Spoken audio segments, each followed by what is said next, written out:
गोळ्या झाडं बघू शकता। गणेश काळे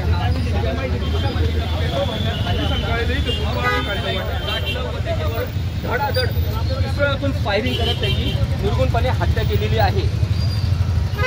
गेल्या 2 दिवसापूर्वी कोंढवा पोलिसांनी हा जो गणेश काळे याला एका दारूच्या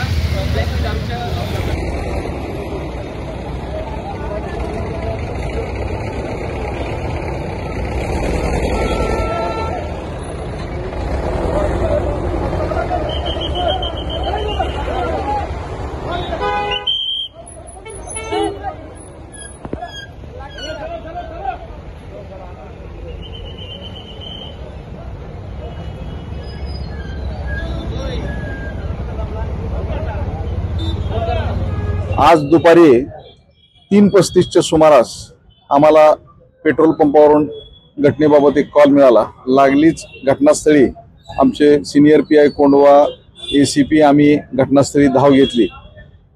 या ठिकाणी गणेश काळे या इसमावरती जवळून मोटारसायकलवरती आलेल्या काही इसमांनी फायरिंग केली आणि त्यामध्ये जागीच त्यांचा मृत्यू झालेला आहे। कोणी केलं, काय केलं, काय सीसीटीव्ही काय समोर आलं त्याबाबत पोलिसांनी पेट्रोल पंप आणि परिसरातील सीसीटीव्ही हस्तगत करण्याचे काम चालू आहे। घटनास्थळाचा पंचनामा करण्यात आलेला आहे।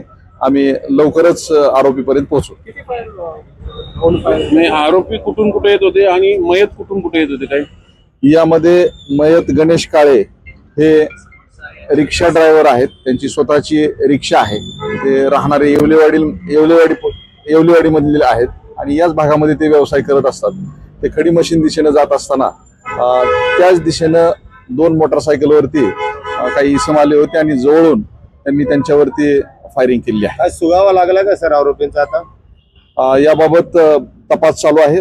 त्याबाबत लवकरच आपल्याला माहिती देणार। मारेकऱ्यांची दुचाकी पाठीमागे राहिली का पळता? 2 मोटारसायकलवरती मारेकरी आलेले होते, तर 1 मोटारसायकल आपण जागेवरतीच आपल्याला मिळालेली आहे। तर हा जो मयत इसम आहे गणेश काळे, ह्याची काही पार्श्वभूमी आहे गुन्हेगारी? गणेश काळे यांच्यावरती कोंढवा पोलीस स्टेशनला एक मुंबई दारूबंदी अधिनियम 65E प्रमाणे एक गुन्हा दाखल आहे। हा टोळीचे सदस्य वगैरे काय आहे का?